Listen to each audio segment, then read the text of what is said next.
नेपालको पहिलो प्रधानमन्त्री, झन्डै 3 दशकसम्म देशको सबैभन्दा शक्तिशाली मानिस।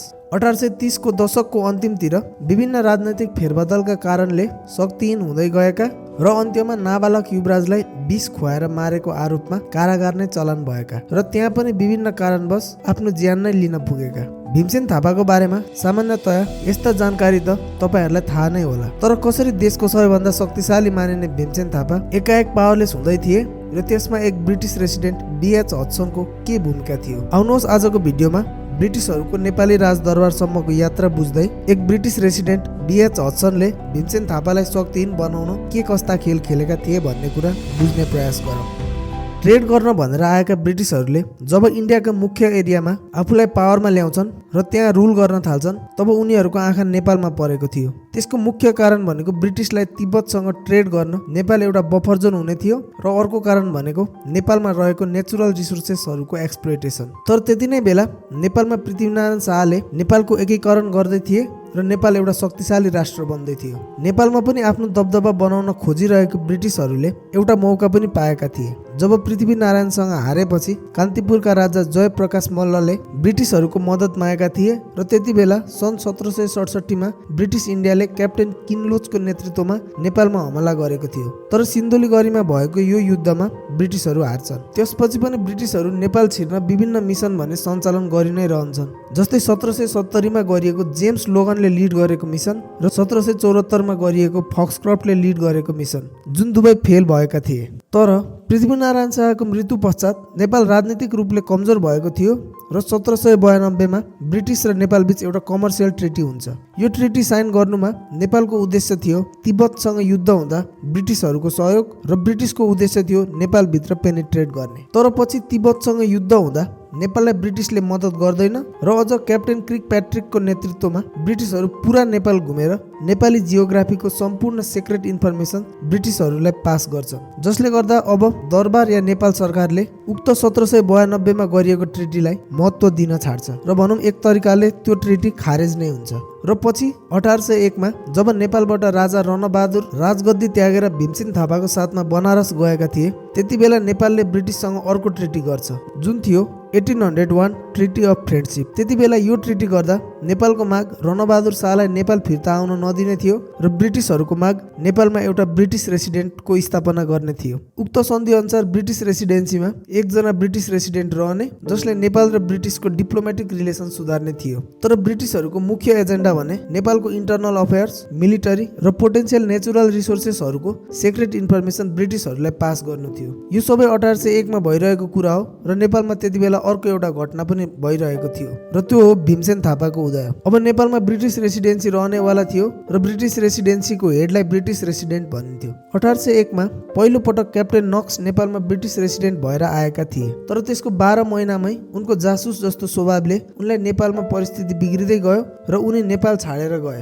र अब फेरि नेपालमा ब्रिटिस रेसिडेन्ट नरहने व्यवस्था सुरु हुन थाल्यो। र त्यसको 5 वर्षपछि 1806 मा भीमसेन थापा नेपालको मुख्तियार बन्छन् र केही समयमा नै राष्ट्रको सम्पूर्ण शक्ति आफ्नो हातमा ल्याउन सक्षम हुन्छन्। तर विभिन्न विवादका कारण 1814 देखि 1816 मा नेपाल र ब्रिटिस बीच एङ्ग्लो नेपाल वार हुन्छ र 1816 मार्च 1 मा नेपालले सुगौली सन्धिमा साइन गर्नुपर्ने हुन्छ। यसै ट्रिटीको एउटा टर्म थियो नेपालमा पुनः ब्रिटिस रेसिडेन्सीको स्थापना गर्ने र त्यो पनि पर्मानेन्ट, जसलाई नेपालले मान्नै पर्ने थियो। अब 1816 देखि 1836 यानि कि भीमसेन थापा मुख्तियार रहन्जेलसम्म नेपालमा 3 जना ब्रिटिस रेसिडेन्ट एपोइन्ट भएका थिए। एडवर्ड गार्डेनर जो 1816 देखि 1829 सम्मका ब्रिटिस रेसिडेन्ट थिए, म्याडक जो 1831 देखि 1833 सम्म ब्रिटिस रेसिडेन्ट रहेका थिए र BH हड्सन जो 1829 देखि 1831 र 1833 देखि 1843 सम्म ब्रिटिस रेसिडेन्ट भएर नेपालमा रहेका थिए। एडवर्ड गार्डेनर र म्याडक ब्रिटिस रेसिडेन्ट रहँदा भीमसेन थापालाई त्यति मुस्किल परेको थिएन। तर BH हड्सन जो 2 पटक नेपालका ब्रिटिस रेसिडेन्ट रहेका थिए,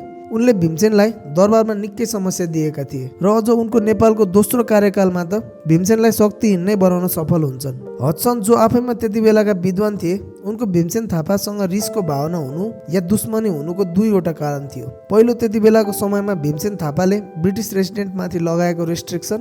त्यति बेला ब्रिटिस रेसिडेन्टहरू काठमाडौँ भन्दा बाहिर निस्किन पाउँदैन थिए र दरबार यानि कि राजा रानी या राजाको नायबीसँग पनि रेसिडेन्टको डाइरेक्ट कन्ट्याक्ट भीमसेन थापाले हुन दिँदैन थिए। अर्को कारण थियो नेपाललाई ब्रिटिसहरूले आफ्नो अधीनमा ल्याउनमा बाधा बनिरहेका भीमसेन थापा। भीमसेन थापाले नेपालको मिलिटरीलाई एकदम नै द्रुत गतिमा विकास गरिरहेका थिए र नेपाली युवाहरू पनि मिलिटरीमा एकदम नै एग्रेसिभली जोइन भइरहेका थिए र एङ्ग्लो नेपाल वारमा नेपाली सेनाहरूको साहस र योग्यता देखेका हड्सनले नेपाली युवाहरूलाई मिलिटरीबाट ध्यान हटाउँदै व्यापारतर्फ अग्रसर गराउन र नेपाललाई ब्रिटिसहरूसँगको ट्रेड डिपेन्डेन्सी बढाउने उद्देश्यले नेपालमा व्यापारीकरण विस्तार गर्न खोज्छन्, जसको कारणले भीमसेन थापाको मिलिटरी पावर कमजोर हुनुका साथै नेपाल ब्रिटिसमा एकदम नै ज्यादा निर्भर हुनेवाला थियो। र अर्को कुरा, ब्रिटिस ट्रेडर्सहरू पनि नेपालभित्र सजिलै छिर्न पाउनेवाला थिए, जुन कुरालाई भीमसेन थापाले धेरै हदसम्म रोक लगाएर राखेका थिए। बीएच हड्सनको भीमसेन थापालाई कमजोर बनाउने यो प्रयास सफल हुँदैन, तर नेपाल र ब्रिटिस बीच ट्रेड भने हुन चाहिँ हुन्थ्यो। तर हड्सनले सोचे जस्तो नेपाल ब्रिटिससँग डिपेन्डेन्ट थिएन। फेरि त्यति नै बेला नेपालमा एउटा घटना घट्छ र राजेन्द्रको नायबी रानी त्रिपुरा सुन्दरीको मृत्यु हुन्छ र 1833मा नै राजेन्द्र वीरविक्रम 18 वर्षका पुग्छन्।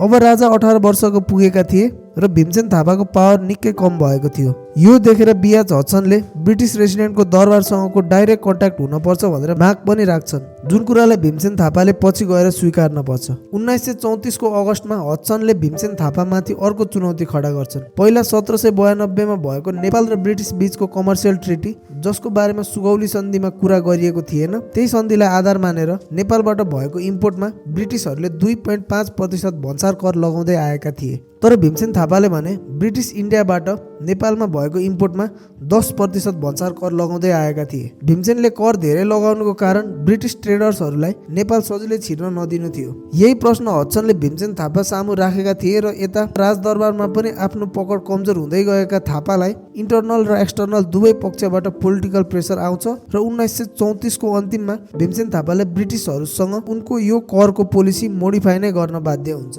यता राजा र विशेष गरी उनकी दुईवटी रानी र आफूले निकै समयदेखि चुप लगाएर राखेका पाण्डेहरू दरबारमा निकै सक्रिय हुँदै थिए र भीमसेन थापामाथि प्रश्न उठ्न थालिसकेको थियो। 1935 लाग्दा लाग्दा आफ्नो पावर खसिँदै गएको बुझेर भीमसेन थापा अब हड्सनसँग नजिकिन थाल्छन् र हड्सनसँग दुश्मनी भन्दा मित्रता गर्दा आफूलाई फाइदा हुने देख्छन्।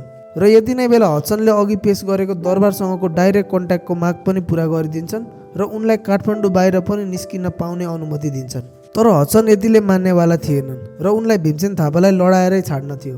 यता देशको राजनीतिले नै नयाँ मोड लिँदै थियो।